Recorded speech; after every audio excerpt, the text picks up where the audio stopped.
아기의 탄생입니다. 한 아기의 탄생이라는 제목으로 말씀 전하도록 하겠습니다. 안타깝게도 우리 8강의 문턱을 넘지 못하고 16강에 들어갔고, 거기에서 이제 세계 최강이라는 이제 축구 군단 브라질, 축구로 먹고 사는 나라, 그 나라에게 이제 4대1로 졌어요. 안타까웠죠. 새벽에 도저히 그건 볼 엄두가 안 나서 새벽 3시까지 깨어 있고 새벽 예배를 할 엄두가 안 나서 자다가 이제 4시쯤에 일어나서 이 점수를 확인하고 아유 그럼 그렇지 그렇게 했는데, 그러고 나중에 보니까 브라질이 진짜 잘하더만요. 어떡하겠어요. 그렇게 잘하는 사람한테는 져줘야지. 뭐 브라질이 축구 아니면 그 소망이 없는 나라 아니겠어요? 그 나라의 소망은 축구하고 커피밖에 없어요. 예.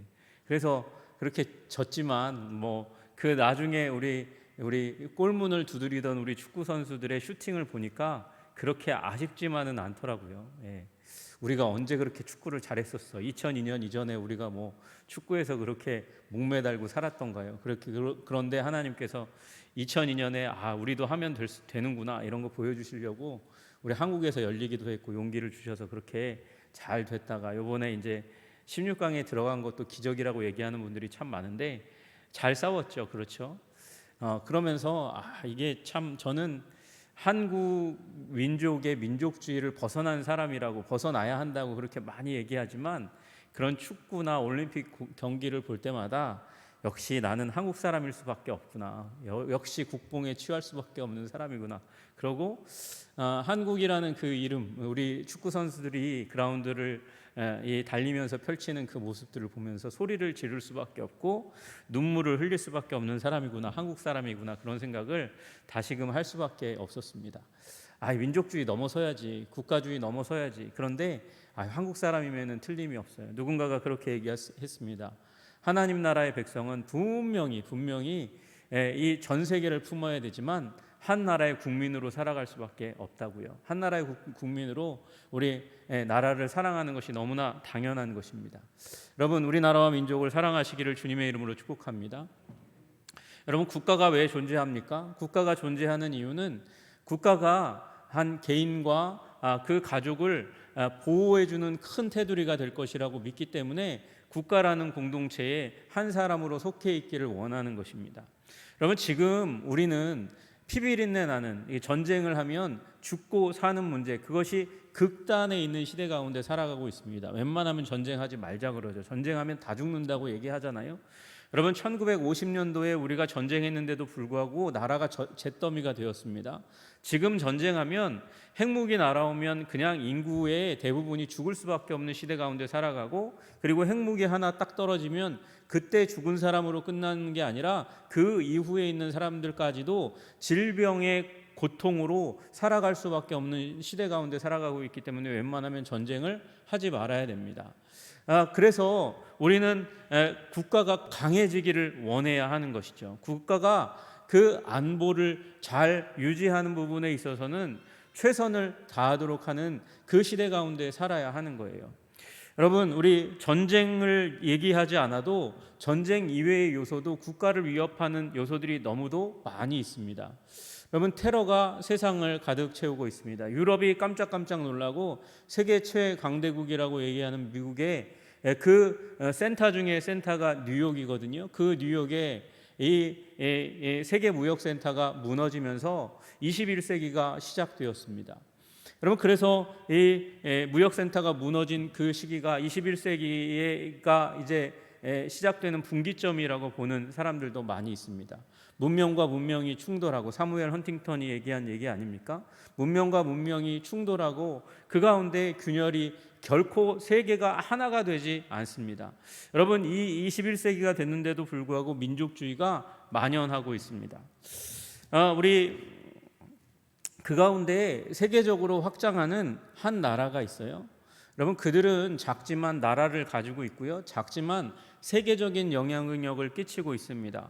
여러분, 그 나라의 왕의 이름이 조금 다른 이름으로 되어 있지만 그 나라의 왕이 세상에 가면 사람들이 굉장히 존경하고 만나서 환담을 나누고, 그리고 자신의 통치의 영역 가운데 힘을 얻으려고 하는 그 한 왕이 있습니다. 여러분 아시는지 모르겠는데 여러분, 바티칸이라는 한 나라의 왕 교황이라는 사람이 그렇게 하고 있는 거예요.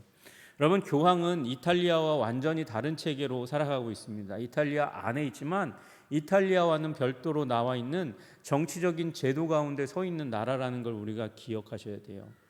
여러분, 우리 창원에 세스페데스 기념공원이 있습니다. 혹시 아세요? 세스페데스 기념공원을 아시는지 모르겠어요.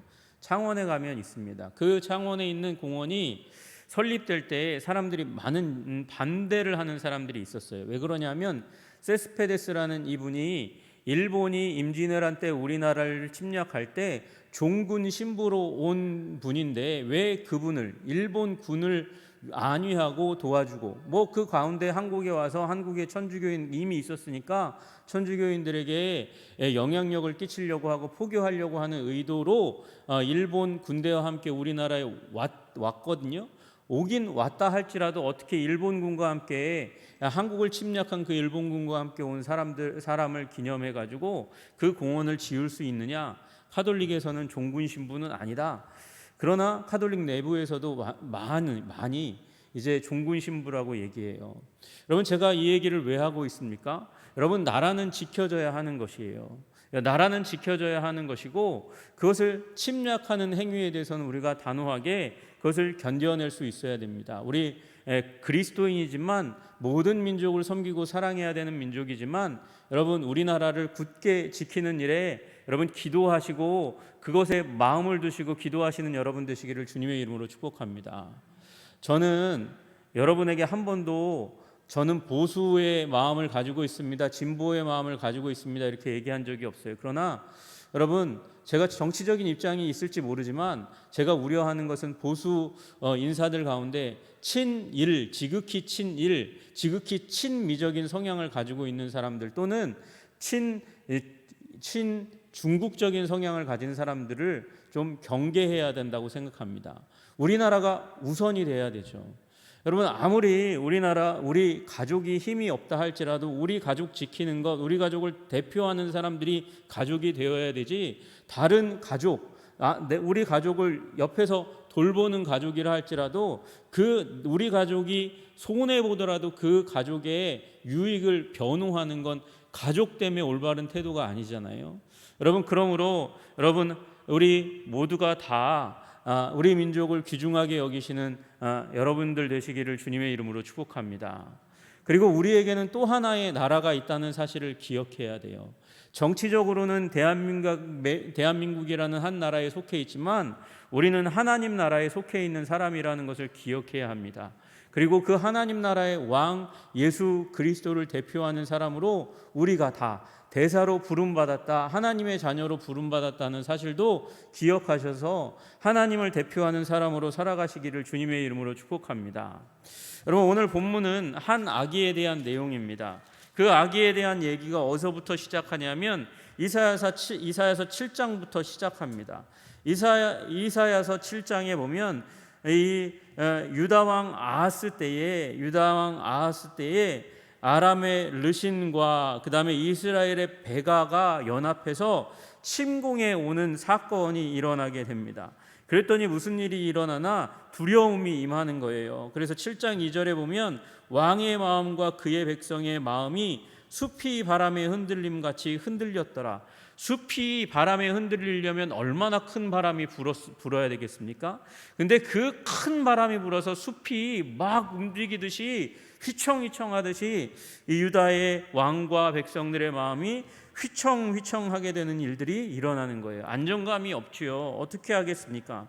그런데 이사야가 아하스를 한번 만나서 말하는데 이렇게 얘기하는 거예요. 이들은 연기나는 두 부지깽이 그루터기에 불과하니 두려워하지 말며 낙심하지 말라. 그럼 부지깽이 같은 사람들 둘이 나라가 그렇게 몰려와서 침공하니 결코 두려워하지 말아라, 이렇게 말씀하시는 거예요. 여러분, 그래서 용기를 얻었겠죠. 용기를 얻은 그 가운데서 이 이사야가 이 아하스 왕에게 이야기합니다. 징조를 구하려느냐? 징조를 한번 네가 구해봐라. 11절에 너는 내 하나님 여호와께 한 징조를 구하되 깊은 데에서든지 높은 데에서든지 구하라 하시니 어떠한 것이든지 다 구하라고 얘기하는 거예요. 근데 높은 것은 하나님 나라의 것까지, 하나님에 속한 것까지, 땅으로는 그때에는 땅 밑에 하데스가 있다고 믿었거든요. 그러니까 지옥의 영역이 있다고, 사자들의 영역이 있다고 믿었으니 그 영역까지도 징조를 구하면 하나님께서 주시겠다 그렇게 얘기했어요. 근데 그 징조에 대해서 구하지 않습니다. 구하지 않는데 이사야가 자처해서 그 징조 하나를 이야기해 줍니다. 그게 14절의 말씀입니다. 그러므로 주께서 친히 징조를 너희에게 주실 것이요, 징조, 나라를 든든하게 하고 위대하게 하고 보호하고 그 왕성하게 하는 징조를 너에게 보여주겠다. 그게 뭐냐? 보라, 처녀가 잉태하여 아들을 낳을 것이요, 그의 이름을 임마누엘이라 하리라. 이렇게 이야기합니다. 여러분, 이건 사실은 모세의 사역을 이해하지 않고는 참 이해하기 힘든 일이고요, 창세기 3장 15절의 말씀을 이해하지 않고는 참 이해하기 힘든 말입니다. 여러분, 보라, 처녀가 잉태할 것이다. 여기 처녀라는 말은 결혼을 했든 안 했든 상관없이 아주 젊은 여인, 아기를 낳아보지 않은 아주 젊은 여인을 얘기할 때 여기 나와 있는 처녀라는 이 히브리어를 사용하는 거거든요. 근데 그 처녀가 잉태하여 아들을 낳는다는 거예요.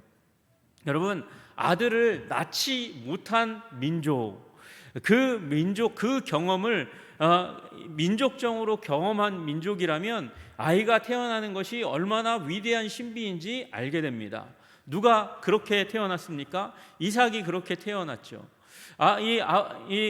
아브라함이 부름 받았을 때가 75세였어요. 그런데 100세가 될 때까지 아기를 낳지 못합니다. 하나님이 약속하셨는데 그 약속으로 이루어진 아기라는 것을 분명하게 보여주시기 위해서 굉장히 질질 끌고, 그리고 낳기 전 1년 전에 실제로 육신으로 사자를 보내셔서, 사람의 모양으로 사자를 보내셔서 만나주시고 내년에 아기 낳을 거다 그렇게 얘기해 줬어요.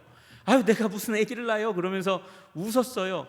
웃었더니 너 웃었지? 그러고 이삭이라고 이름을 지어서, 그래서 이삭이 태어나잖아요. 여러분, 한 아기가 태어나는 것은 그만큼 큰 신비라는 것을 알고 있는 민족이에요. 물론 생육하고 번성하여 땅에 충만하라는 그 말씀을 하나님께서 아담에게 주셨고 그 다음에 노아에게 주신 걸 뻔히 알지만, 이 한 아기가 순풍순풍 낳는 그 민족 가운데 있지만, 그러나 한 아기를 낳는다는 것이 이 아브라함의 경험을 볼 때 얼마나 위대한 일인지 알게 됩니다. 여러분, 그리고 처녀가 잉태하여 아들을 낳을 것이요 라고 얘기할 때 아기로만 태어나는 건 별로 의미가 없다는 것을 너무 잘 알고 있는 것이 이스라엘 백성이에요. 아기를 낳았습니다. 준수합니다. 너무나 잘생겼습니다. 토부, 아름답다고 얘기할 만큼 그렇게 귀한 아기가 태어났습니다. 그런데 이 애굽의 통치 아래 있으니까 이 아이를 보존할 수가 없는 거예요. 어떻게 해요? 강에, 바다에 집어던질 수밖에 없는 그런 처지 가운데 있는 것입니다. 안 그러면 죽여야 되니까 그래도 일말의 희망을 가지고 그 아이를 띄어보내야만 하는, 그 민족 말살의 애굽 정책 하에 있던 이스라엘 민족에게는 이 아이가 태어난 것으로 끝나지 않고 자라는 것이 얼마나 위대한 일인지 아는 거예요. 여러분, 민족 청소를 이때에 여자아이만 살려두고 남자아이는 다 죽여서 이스라엘 민족의 정체성을 다 끝장내겠다. 애굽 사람과 이 사람들도 결혼은 해야 되겠잖아요. 그러면 남자는 없으니까 이 여인들을 애굽 백성들과 결혼시켜서 혼합을 시켜가지고 이스라엘 민족의 민족적 정체성을 없애버리겠다고 애굽의 왕이 그렇게 생각했는데 하나님께서 그것을 막아주셨잖아요. 얼마나 감사한 일입니까? 그런데 이스라엘 민족에게 또 한 번 민족 말살의 위기가 나타나잖아요. 그게 언제입니까? 에스더 때에 그런 일이 일어나는 거잖아요. 이 하만으로 말미암아서 온 제국 가운데 있는 이 유대 민족이 다 죽임당할 뻔하는 그런 위기 가운데 들어가요. 여러분, 그러면 그 일이 실제로 일어나서 유대 민족이 진짜 한 사람도 남김없이 다 죽었다. 그러면 다윗에게 주신 언약이 성취되지 않는 거예요. 여러분, 그러니까 한 아기가 태어났다. 그리고 좀 이따 말씀드리겠지만 그 아이가 자라서 정사를 맨다. 통치자가 된다. 이건 엄청나게 위대한 일이 일어나는 것입니다. 여러분, 그걸 얘기하는 거예요. 보라, 처녀가 잉태하여 아들을 낳을 것이요, 그 이름을 뭐라고 한다고요? 임마누엘이라고 한다고요. 하나님이 우리와 함께 계시다라고 말씀하는 그 신앙의 고백이 일어날 거라고 얘기하는 거예요. 여러분, 하나님이 우리와 함께 하신다, 이걸 가장 깊이 경험한 때가 언제입니까? 모세의 출애굽 때입니다. 그 광야에서 가장 깊이 하나님의 함께 하심을 경험했어요. 그러니까 그때 이스라엘 백성이 경험한 것 같은 그런 하나님의 임재와 하나님의 보호하심과 인도하심을 경험할 날이 오게 되겠다고 이야기하는 거예요. 초점이 뭐죠? 한 아기에게. 여러분, 그리고 9장 오늘 읽었던 말씀 가운데 그 아기로 말미암은 놀라운 통치가 어떤 것인지, 그리고 그 왕이 어떤 분인지 설명하고 있는 게 6절과 7절의 말씀입니다. 그 왕이 어떤 분이신지 6절에서 설명하고, 그 왕의 나라가 어떠할 것인지에 대해서 7절에 설명하고 있는 거예요. 여러분, 6절을 보십시오. 우리 오늘 본문의 9장 6절을 보면, 이는 한 아기가 우리에게 낳고, 아까 말씀드렸듯이 처녀가 잉태하여 아들을 낳을 거라고 말씀하셨는데, 그 아들이에요. 그 하는 아들을 우리에게 주신 바 되었는데, 그는 어깨에 정사를 메었다. 왕이 될 것이라는 것입니다. 왕이 될 것이다. 왕이 될 것이다. 그리고 그의 이름은 기묘자라. 기묘자라는 말을 영어로 하면 원더풀이라는 말입니다. 원더풀. 모사라라는 말은 카운셀러라는 것입니다. 여러분, 원더풀이라는 말, 기기묘묘하다 이렇게 얘기할 때 쓰는 이 기묘라는 말은 아주 놀라운 일을 행할 것이라는 거예요. 그의 이 지금 왕으로 등극할 때에 그때 자주 하는 일 중에 하나는 중동 지방에서 임금을 높이는 한 방법으로 그의 별명을 쓰는 일이 있었어요. 여러분, 지금 그 한 아기의 별명을 쓰고 있는 거예요. 그 한 아기의 별명이 뭐냐면 기묘자, 놀라운 일들을 일으켜내실 분이라고 이야기하는 거예요. 여러분, 예수님께서 오셔서 놀라운 일들을 행하셨습니다. 병자들을 치유하셨습니다. 불치병, 문둥병을 치유하셨습니다. 죽은 자를 살리는 일을 하셨습니다. 죽은 자를 살리는 일은 엘리야도 했고 엘리사도 했어요. 여러분, 그러면 그것보다 더 위대한 일이 무엇입니까? 구약 성경 가운데 한 번도 일어나지 않았으나 예수님의 생애 가운데 일어났던 기적이 뭐예요? 제가 한번 말씀드린 적이 있는데 뭘까요? 맹인이 눈을 뜨는 것이요. 눈먼 자가 눈을 뜨는 것은 구약 성경에 예언만 되어 있지 실제로 성취된 적이 없어요. 그래서 메시아가 오시면 눈 뜨는 일이 일어날 것이라고 생각했어요. 진흙을 이겨서 눈을 뜨게 하시는 놀라운 사역을 주님께서 하셨어요.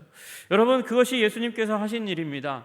여러분, 그리고 예수님이 일을 행하시려면 어느 때처럼 광야에서처럼 하나님께서 이스라엘 백성들에게 양식을 쏟아부어 주시는 것을 보여주셔야 되는데, 예수님께서 그것도 보여주셨어요. 그냥 단독으로 아니고요, 이스라엘 백성의 그 연약한 헌물, 작은 청소년의 도시락 5병이요 7병이요를 가져다가 축사하시고 떼어주시니 그 3,000명이 5,000명이 먹고 마시는 놀라운 기적이 일어나게 된 것을 믿으시기를 주님의 이름으로 축복합니다.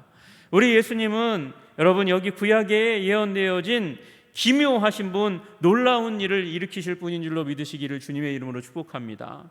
예수님은 그리고 모사였어요. 모사라는 말은 전쟁에서 책사라는 말과 거의 비슷하게 쓰이는 말입니다. 그러니까 난관에 부딪혔을 때, 한 공동체가 전쟁에서든지 정치에서든지 난관에 봉착했을 때 그때 지혜를 내는 사람, wise man, 이 모사꾼, 그 모사꾼처럼 막혔을 때마다 새로운 지혜와 방법을 꿰뚫어내는 분이 바로 예수님이라고 말씀하시는 거예요. 여러분, 그 당시에 가장 많이 배웠다고 얘기하는 존재가 어떤 존재입니까? 사두개인과 바리새인입니다. 사두개인과 바리새인들이 예수님께 이제 고소할 거리를 찾고자 사람들을 파견해서 준비되었다는 말은 함정에 빠뜨릴 질문이에요. 그 질문을 했지만 예수님은 지혜로, 탁월한 지식으로 그들을 물리치시고 그들의 지식을 압도하는 일이 일어났습니다. 예수님은 모사인 줄로 믿으시기를 주님의 이름으로 축복합니다. 여러분, 그리고 그 둘을 합치면 기묘자라 못사라 원더풀 카운슬러, 놀라우신 상담자라고 불리울 수 있는 이름이 되는 거예요. 여러분, 그 놀라우신 상담자가 여러분과 기도할 때에 상담하여 주셔서 여러분의 모든 난관과 문제와 슬픔과 외로움과 아픔을 해결해 주실 줄로 믿으시기를 주님의 이름으로 축복합니다. 여러분, 인류 최대의 난제가 무엇입니까? 인류 최대의 난제가 바로 죽음이라는 것입니다. 여러분, 그 죽음의 그림자만 와도 사람들은 의연한 것 같지만 얼굴이 새파래지고 아연실색합니다. 그 그림자가 질병이라는 것이에요. 죽음의 질병 걸렸다고 하면 그 앞에서 당황하지 않을 사람이 도대체 어디 있겠습니까? 그러나 예수님이 함께 계시면 죽을 병이라도 부활의 생명을 주실 그 하나님 바라보며 그 죽음을 통과하는, 그리고 당황하지 않고 원망하지 않고 오히려 감사하고 찬양하는 아름다운 모습을 보이게 되는 줄로 믿습니다. 여러분, 그 예수님은 그래서 죽음을 이기셨기 때문에 전능하신 하나님이 되는 것입니다. 죽음도 이기신 하나님, 전능하신 하나님, 우리 본인만 부활하실 뿐만 아니라 그를 따르는 모든 이들에게 새로운 생명을 주실 수 있는 전능하신 하나님 예수 그리스도. 여러분, 이 별명에 적합하신 분은 딱 한 분, 우리 주 예수 그리스도밖에 없는 줄로 믿으시기를 주님의 이름으로 축복합니다. 영존하시는 아버지, 그의 별명이 영존하시는 아버지와 같은 품격과 존재라는 것입니다. 그분과 동일한 분이라고 말씀하시는 거예요.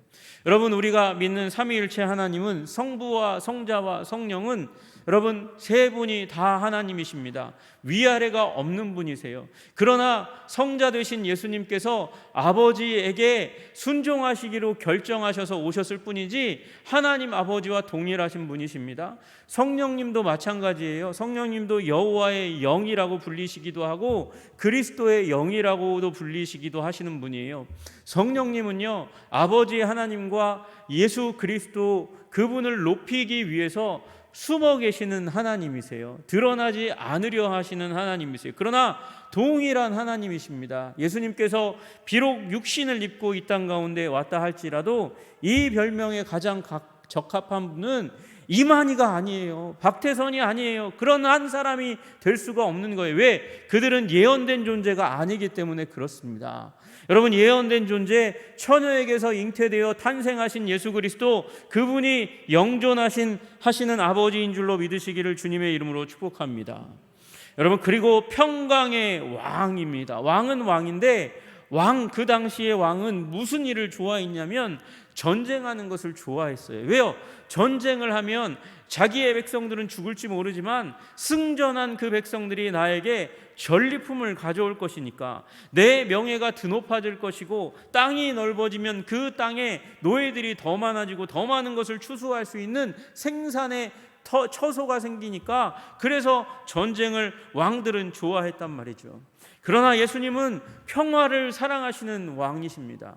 평화를 허락하시고 평화를 지키시기를 원하시는 하나님이시고, 그 평강이 그 어떤 것도 더할 수 없는 완전한 평화, 힘에 의해서 유지되는 팍스 로마나의 그 평화가 아니고 그분의 성품에서 나오는 위대한 평화가 우리 인류에게 임할 줄로 믿으시기를 주님의 이름으로 축복합니다.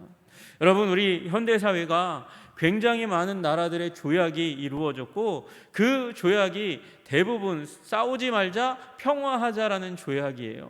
여러분, 왜 그렇습니까? 하나님의 나라가 그 나라들 사이에 임해 있기 때문에 그래요. 그 나라의 모든 사람이 다 하나님 나라에 속하지 않았다 할지라도 의사결정하는 중요한 사람들이 하나님의 나라에 속했거나 그 영향력 하에 있어서 평화를 위해서 협정을 맺는 것입니다. 여러분, 그래서 평화의 시대가 오게 된 것이죠. 함부로 싸우지 않게 되는 일이 일어난 줄로 믿습니다. 여러분, 그런 시대 가운데 우리가 살아가고 있어요. 왜? 예수님 때문에, 이 한 아기 때문에, 우리 가운데 태어났던 이 한 아기, 태어났을 뿐만 아니라 이 죽음을 이기고 살아내셨고 부활하신 그 예수님을 통해서 새로운 시대가 온 줄로 믿으시기를 주님의 이름으로 축복합니다. 여러분, 그 예수님의 통치의 특징을 이제 7절에서 말합니다. 그 정사가 영원하다고 말씀하세요. 그 정사가 더함이 무궁하며 평강의 더함이 무궁하며, 그러니까 평화의 영원한 평화의 나라라고 이야기할 수 있는 것이죠. 여러분, 하나님의 나라는 영원할 줄로 믿으시기를 주님의 이름으로 축복합니다. 하나님의 나라는 먹는 것과 마시는 것에 있는 것이 아니요 의와 평강과 희락이라고 말씀하셨으니까, 여러분, 성령 안에서 이루어지는 하나님의 나라가 바로 이 나라입니다. 평화가 영원히 무궁히 더해지는 나라입니다. 그리고 이 나라는 특징이 하나 있어요. 다윗의 왕좌를 이어서, 그래서 왕으로 등극하시는 분에 의해 유지되는 나라입니다. 또 다윗의 왕자와 그의 나라에 군림하여 그 나라를 굳게 세우고 다윗의 왕권을 이어서 오신 분이 바로 예수님이라고 말씀하세요. 지금 이후로 영원히 정의와 공의로 그것을 보존하실 것이라, 정의와 공의가 넘쳐난다는 것입니다. 여러분, 우리 하나님께서 세상 나라를 정의로 평강으로 세우시는 줄로 믿으시기를 주님의 이름으로 축복합니다. 여러분, 하나님께서, 예수님께서 그것을 보존하고 계세요.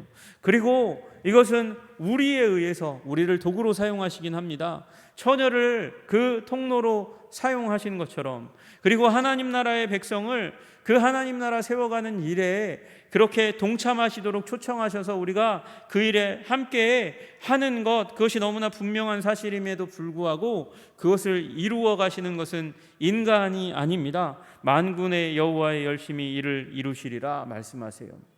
여러분, 그래서 우리에게 순종이 중요하지만 순종보다 더 중요한 건 약속입니다. 약속입니다.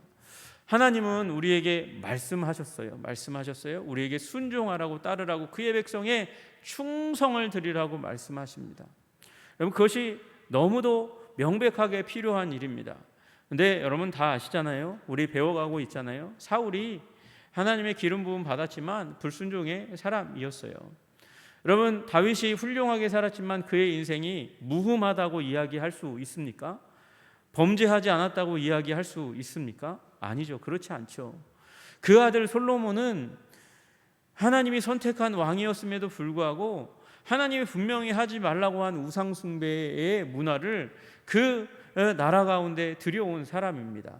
그래서 사치하고 낭비해서 결국은 나라가 쪼개지는 일에 솔로몬이 큰 이 요인이 되었습니다. 여러분, 사람이 완벽하지 못했습니다.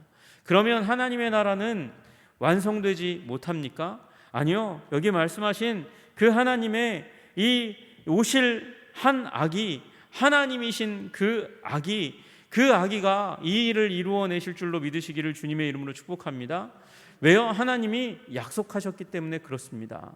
하나님이 약속하셨기 때문에 약속하신 그것을 반드시 이루시는 하나님이시니, 여러분, 우리가 부족하고 연약하다고, 나는 불순종했다고 교회를 뛰쳐나가는 어리석은 일을 하지 않기를 소원합니다. 여러분, 한 번 실패했다고 여러분 쓰러지지 마세요. 과거에 실패했다고 여러분 넘어지고 무너지지 마세요. 그건 사단의 꼬임입니다. 제가 부교역자로 있을 때 어디서 이상한 전화가 걸려왔어요. 지방에서 걸려왔습니다. 자기가 인생에 큰 실수를 저질렀대요. 그리고 그걸 담임 목사님이 알게 됐다는 거예요. 그런데 담임 목사님이 알면서 툭 하면 신방 왔을 때나 옆에서 대화할 때나 설교할 때나 자기를 자극하는 말을 그렇게 하시고 자기를 무시한다는 거예요. 그래서 한 번은 찾아가서 목사님에게 독대를 요청하고, 그러한 것입니까? 제가 목사님과 신앙생활을 하지 않으시기를 원하십니까? 떠날까요? 그런 얘기 했다는 거예요. 그런데 그 장로님이, 그 목사님이 나는 그런 얘기를 한 적이 없는데, 나는 당신을 타겟으로 해서 설교한 적도 없고 얘기한 적도 없고 당신을 조롱한 적도 없는데 왜 그래? 목사님이 안 했는데 그렇게 받아들였을 수도 있죠. 여러분, 그 1시간 동안의 기도 속에서 그분이 얼마나 과거에 대해서 실패했는지, 그리고 실수했는지 눈물을 흘리면서도 자신을 이해하지 못하는 목사님과, 그리고 자신을 충분히 받지 못하는 사람들로 인해서 가슴 아파하는 모습을 보았어요. 제가 어떻게 했을까요? 눈물을 흘리며 같이 기도해 주었습니다. 여러분, 잘못해도 하나님은 평강의 왕이시니까, 영광스러운 우리를 회복시키시는 참 하나님이시니까, 여러분, 그 하나님께부터 여러분 회복되시는 여러분 되시기를 주님의 이름으로 축복합니다. 떨어지지 않는 여러분 되시기를 주님의 이름으로 축복합니다. 이 나라의 기초가 무엇이냐? 한 아기이고요, 아기가 하는 사역이고요, 사역으로 인해서 그 한 아기의 이 별명이 보여주는 그분의 특성 때문에 그 나라가 서는 거예요. 여러분, 그리고 그분이 하신 핵심적인 사역을 한번 다시 놓치지 말라고 마태는 이 구약의 이사야서를 끌고 와서 한번 언급합니다. 보라, 처녀가 잉태하여 아들을 낳을 것이요 그의 이름은 임마누엘이라 하리라. 다시 한번 얘기하면서 그분의 사역의 가장 중요한 본질을 이야기합니다. 아들을 낳으리니 이는 그가 자기 백성을 그들의 죄에서 구원할 자이심이니라. 여러분, 주님은 우리의 죄로부터 우리를 깨끗이 하시고 우리를 거룩하게 하시고 우리를 구원하시는 하나님이신 줄로 믿으시기를 주님의 이름으로 축복합니다. 여러분, 우리는 어느 시기 가운데 살아가고 있습니까? 대강절의 기간 가운데 우리 살아가고 있습니다. 11월 27일부터 시작해서 우리 예수님의 초림, 그것을 기념하는 기간 가운데 살아가고 있어요. 구약 성도의 입장에서 그분을 고대하고 기다리고 대망하는 그 모습, 겸손히 아기로 태어나신 우리 주 예수 그리스도, 그러나 강력한 왕권으로 세상을 뒤집어 엎으시고 세상 그 어떤 나라도 완성할 수 없는 의와 평강과 희락의 나라를 십자가의 피로 이루시는 그 나라 가운데 우리 속해 있는 줄로 믿으시기를 주님의 이름으로 축복합니다. 그러니 예수님 붙들고 죄의 문제 해결하고 거룩하게 되어 하나님 나라의 거룩한 백성으로 위대한 기여를 이루어드리는 하나님의 백성 되시기를 주님의 이름으로 축복합니다. 이 구약 성도의 입장에 서서 예수님을 가슴 가운데, 심령 가운데 담고 영혼 가운데 담고 죄사함을 받고 그분의 말씀으로 회복되고 그리고 굳건하게 되어서 다시 오실 예수 그리스도를 기다리시는, 열망하시는 여러분의 삶, 우리 삶 가운데 열심으로 우리 삶을 회복시키시기 원하시고 하나님 나라를 세우시는 그 하나님, 열망하시는 여러분과 제가 되기를 주님의 이름으로 축복합니다. 기도하겠습니다. 하나님 아버지, 감사합니다. 우리 주 예수 그리스도를 바라봅니다. 예수님 오시기 600년 전에 이사야 선지자의 입술을 통하여 선포된 한 아기, 처녀에게서 태어날 그 아기, 창세기 3장 15절의 말씀을 완수하신 그 아기로 말미암아 일어날 위대한 나라와 통치를 아버지 사모하는 그 구약 백성의 입장에 서서 예수님의 오심을 기념하는 우리들이 될 수 있도록 주님 도와주시옵소서. 죄를 없이 하고 그 십자가의 보혈로 굳건하게 되어지는 주의 백성들이 다 될 수 있도록 주님 도와주시옵소서. 예수님 이름 받들어 기도드리옵나이다. 아멘.